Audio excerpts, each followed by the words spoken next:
BTV news के प्रस्तुत करता है Patel plywood door and hardware, Harimangalam lawn के सामने, गोंदिया रोड, बालाघाट।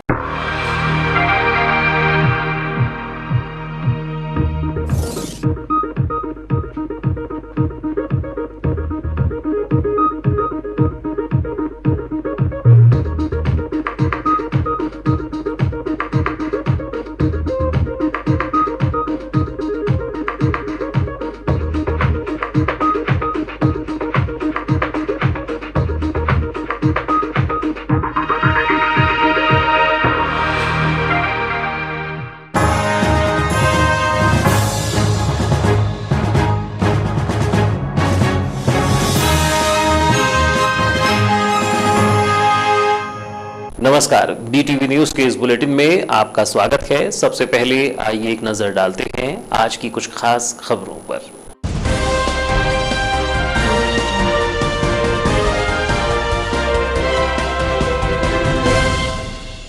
कलेक्टर के तबादले को लेकर सोशल मीडिया पर जमकर वायरल हुआ मैसेज। कलेक्टर ने कहा, शासन स्तर से प्राप्त नहीं हुए हैं कोई आदेश। दिन भर सोशल मीडिया पर स्थानांतरण को लेकर बनी रही सरगर्मी। राजनीतिक गलियारों में भी स्थानांतरण पर चलती रही सुगबुगाहट। युवाओं के टीकाकरण की तिथि पर अब भी सस्पेंस। केंद्र सरकार ने 1 मई से प्रारंभ होने का किया था ऐलान। राज्य सरकार वैक्सीनेशन की डेट पर नहीं ले पाया अब तक कोई निर्णय। गुंगलई कोविड सेंटर में हो रहा बेड का प्रबंधन। ऑक्सीजन युक्त 50 बेड एक दिन में होंगे उपलब्ध। 200 बेड के कोविड सेंटर में ऑक्सीजन वाले 100 बेड का होगा इंतजाम।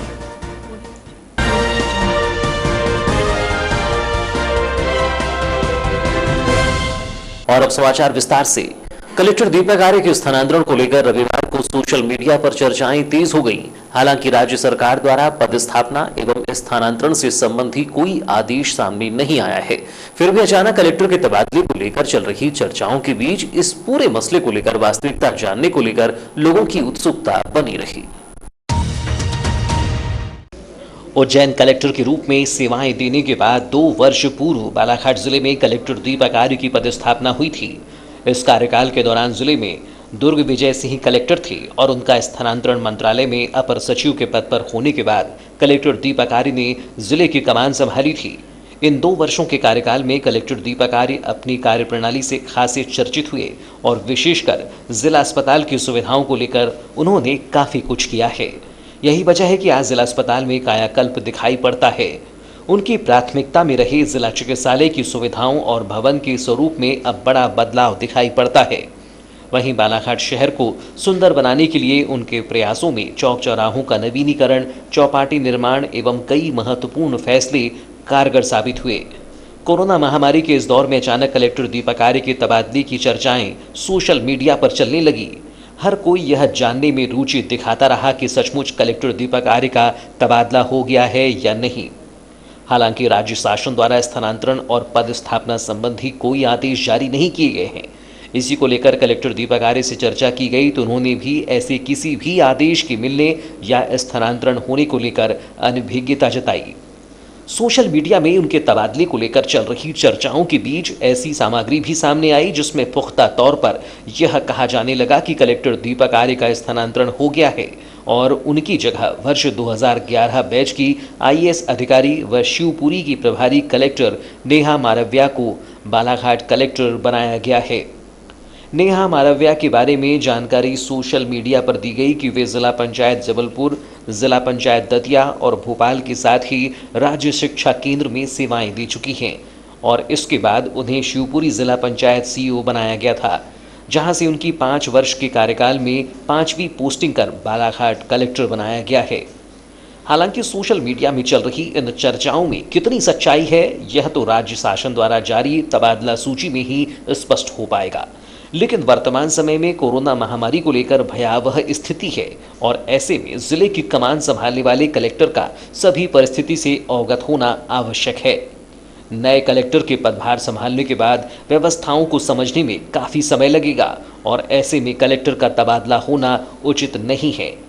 खैर, जो भी हो, लेकिन कलेक्टर दीपक आर्य भी यह मान रहे हैं कि ऐसा कोई आदेश जारी नहीं हुआ है। देखा जाए तो बालाघाट जिले की राजनीति किसी बड़े प्रशासनिक वर्ग के तबादले को लेकर खासी चर्चाओं में रहती है। इसके पूर्व भी ऐसे कई कलेक्टर हुए हैं जिसके स्थानांतरण को न सिर्फ राजनीतिक रंग मिला बल्कि आमजनों में भी उत्सुकता थी। उसी प्रकार अब कलेक्टर दीपक आर्य के तबादले को लेकर भी चल रही चर्चाओं के बीच दावे और हकीकत में क्या अंतर है, यह राज्य शासन पर निर्भर है। केंद्र सरकार ने देश भर में 1 मई से 18 वर्ष से अधिक आयु के युवाओं के लिए वैक्सीनेशन का ऐलान किया था, लेकिन 2 दिन बीत जाने के बाद भी युवाओं के टीकाकरण का अभी तक कोई पता नहीं है।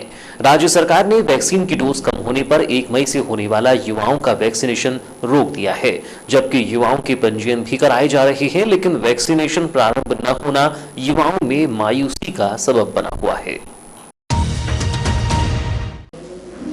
कोरोना महामारी के बढ़ते प्रभाव के बीच वैक्सीनेशन की गति बढ़ाने को लेकर सरकारों द्वारा तैयारी किए जाने की बात कही जा रही है। इसी के तहत केंद्र सरकार ने देश भर में युवाओं की वैक्सीनेशन के लिए 1 मई से प्रारंभ होने का ऐलान कर दिया था, लेकिन राज्य सरकार अब तक वैक्सीनेशन पर कोई प्रभावी निर्णय नहीं ले पाई है। बताया जा रहा है कि राज्य सरकार के पास वैक्सीन के पर्याप्त डोज नहीं है और अगर ऐसे में वैक्सीनेशन प्रारंभ कर दिया गया तो टीकाकरण लड़खड़ा जाएगा। वहीं जारी आदेशों के तहत 1 मई से देश सहित प्रदेश भर में 18 वर्ष से अधिक आयु वाले नागरिकों का कोरोना वैक्सीनेशन अभियान प्रारंभ किया जाना था, लेकिन वैक्सीन निर्माता कंपनियों से वैक्सीन प्राप्त नहीं होने के कारण यह अभियान 1 मई से प्रारंभ नहीं किया जा सकेगा। प्रदेश में 3 मई को वैक्सीन के डोजेज मिलने की संभावना जताई गई थी, लेकिन अब भी इस पर कोई आदेश नहीं आया है।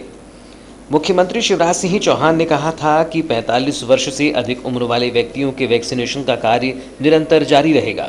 उन्होंने इसे लेकर वीडियो कॉन्फ्रेंसिंग के माध्यम से प्रदेश में कोरोना टीकाकरण कार्य की समीक्षा भी की थी, जिसमें कहा गया था कि कोरोना का टीका 18 वर्ष से अधिक उम्र वाले व्यक्तियों को भी निःशुल्क लगाया जाएगा।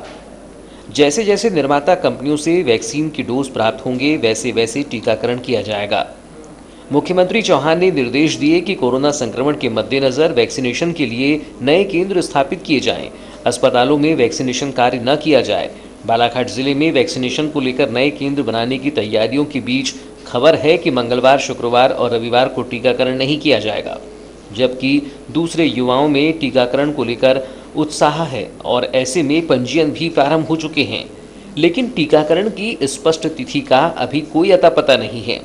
जिला टीकाकरण अधिकारी ने बताया कि उपरोक्त तिथि में वैक्सीनेशन नहीं किए जाने को लेकर शासन के आदेश हैं, जबकि दूसरी ओर टीकाकरण केंद्र बनाए जा रहे हैं, जिसमें शासकीय जटाशंकर त्रिवेदी स्नातकोत्तर कॉलेज बालाघाट में कोविड वैक्सीन का टीकाकरण केंद्र बनाया गया है।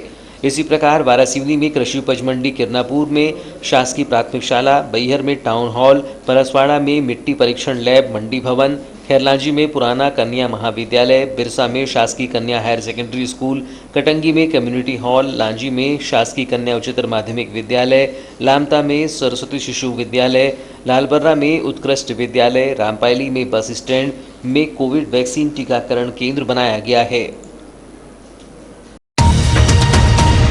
गोगले में बनाए गए कोविड सेंटर में सुविधाओं का विस्तार कर सभी उपकरणों की उपलब्धता के प्रयास किए जा रहे हैं। यहां 2 दिन में 50 ऑक्सीजन बेड का अस्पताल शुरू होने की बात कही जा रही है, जबकि 100 ऑक्सीजन युक्त बेड वाली इस कोविड सेंटर के लिए अभी और इंतजार करना पड़ेगा। कोरोना संकट काल में मरीजों को हुई बेड की कमी एवं सीमित स्वास्थ्य सुविधाओं का दायरा बढ़ाने के लिए नए कोविड सेंटर अस्तित्व में आ रहे हैं। इसी बीच गुंगलई में बीते दिनों नए कोविड सेंटर का निर्माण किया गया, जहां स्वास्थ्य सुविधाओं को लेकर तैयारियां चल रही हैं। यह तैयारियां अब भी पूरी नहीं हो पाई हैं। हालांकि राहत की बात है कि यहां 50 ऑक्सीजन बेड लगाए जा चुके हैं, जिन्हें 1-2 दिन में प्रारंभ कर दिए जाने को लेकर जिला प्रशासन की तैयारी है, जबकि 200 बेड के इस कोविड सेंटर में 100 ऑक्सीजन बेड लगाने की योजना है। बताया गया कि 4-5 दिनों में 50 बेड और लगाए जाएंगे और इस तरह 100 ऑक्सीजन बेड का इंतजाम हो जाएगा। इसी कोविड सेंटर में 100 अन्य बेड मरीजों की सुविधा के लिए होंगे, जिसके बाद परिपूर्ण होकर यह कोविड सेंटर आमजनों के लिए स्वास्थ्य सुविधाओं की दृष्टि से लाभदायक हो पाएगा। प्रतिदिन कोरोना संक्रमितों की बढ़ती संख्या के बीच अब भी स्वास्थ्य सुविधाओं को लेकर प्रतीक्षा करनी पड़ रही है और ऐसे में मरीजों को बेड के लिए यहाँ वहाँ भटकना पड़ रहा है। उम्मीद है कि जिला प्रशासन नए कोविड सेंटर में अतिशीघ्र सुविधाओं का प्रबंध कर आमजनों को सुविधा मुहैया कराए, क्योंकि महामारी के इस दौर में आमजनों के लिए समय पर इलाज पाना अब भी दुश्वार है। देखा जाए तो राज्य मंत्री रामकिशोर कावरे एवं कलेक्टर दीपक आर्य द्वारा लगातार कोविड सेंटर का निरीक्षण कर तैयारियों का जायजा लिया जा रहा है और स्वयंसेवी संस्थाओं की मदद लेने के भी प्रयास चल रही हैं। इन व्यवस्थाओं को जल्द ही पूरा करना समय की आवश्यकता है ताकि कोरोना मरीजों को स्वास्थ्य लाभ मिल सके। 2 मई को 5 राज्यों में हुए चुनाव के नतीजे सामने आ गए हैं। हालांकि देर रात तक काउंटिंग जारी रही, लेकिन 5 राज्यों में सत्ता और संग्राम की जो तस्वीर सामने आई है उसमें सियासी टकराव का केंद्र रहे पश्चिम बंगाल में खेला खत्म हुआ है, जिसमें तीसरी बार ममता बनर्जी की वापसी हुई है, जबकि तमिलनाडु में एनडीए की विदाई तय मानी जा रही है।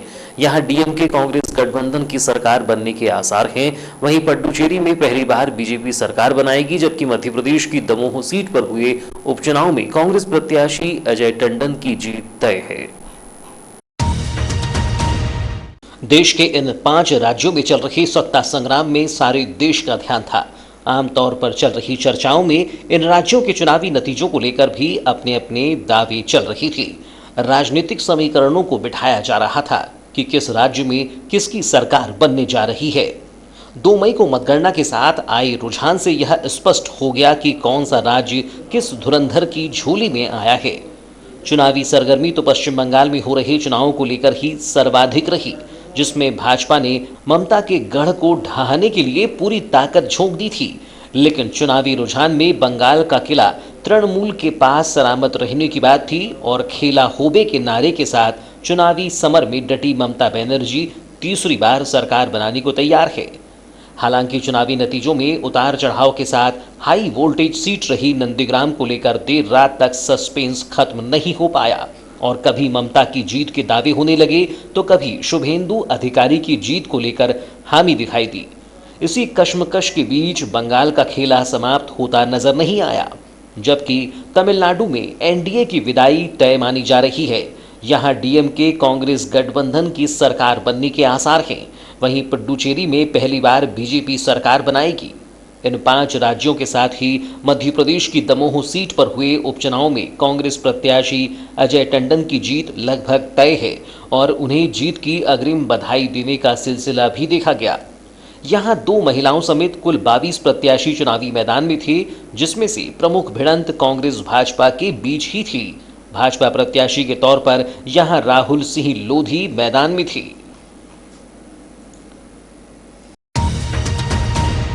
1 मई को प्राप्त रिपोर्ट में बालाघाट जिले के 112 मरीजों के सैंपल कोरोना पॉजिटिव पाए गए हैं। इस प्रकार जिले में कोरोना के एक्टिव मरीजों की संख्या 897 हो गई है। राहत की बात है कि अब बड़ी संख्या में कोरोना पॉजिटिव मरीज ठीक हो रहे हैं। 1 मई को 243 कोरोना पॉजिटिव मरीजों के ठीक हो जाने पर उन्हें अस्पताल से डिस्चार्ज कर दिया गया है। मुख्य चिकित्सा एवं स्वास्थ्य अधिकारी डॉक्टर मनोज पांडे ने बताया कि बालाघाट जिले में 1 मई तक कुल 6,815 मरीज कोरोना पॉजिटिव पाए गए हैं। इनमें से 5,879 मरीज ठीक होकर अपने घर जा चुके हैं। 1 मई को 243 मरीजों के ठीक होने पर उन्हें डिस्चार्ज कर दिया गया है। जिले में 1 मई तक 39 मरीजों की मृत्यु हो चुकी है। कोरोना पॉजिटिव 897 मरीजों में से 541 मरीजों को होम आइसोलेशन में रखा गया है। 105 मरीजों को अस्पताल के आइसोलेशन बेड पर रखा गया है। 236 मरीजों को ऑक्सीजन सप्लाई वाले बेड पर और 15 मरीजों को आईसीयू में रखा गया है। बालाघाट जिले में 1 मई तक कोरोना टेस्ट के लिए 1,05,976 सैंपल लिए जा चुके हैं। और अब अंत में चलते चलते आइए एक नजर डालते हैं आज की कुछ खास खबरों पर।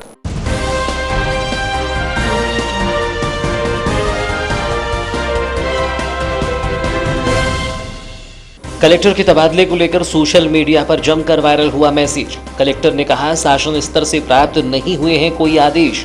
दिन भर सोशल मीडिया पर स्थानांतरण को लेकर बनी रही सरगर्मी। राजनीतिक गलियारों में भी स्थानांतरण पर चलती रही सुगबुगाहट।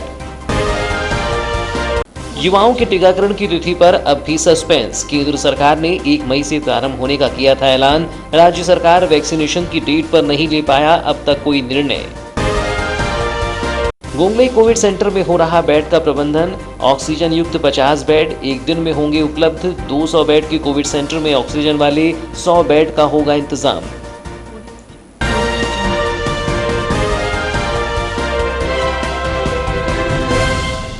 तो ये थी अब तक की खबरें। नई खबरों के साथ एक बार फिर हम हाजिर होंगे, तब तक के लिए दीजिए इजाजत। नमस्कार।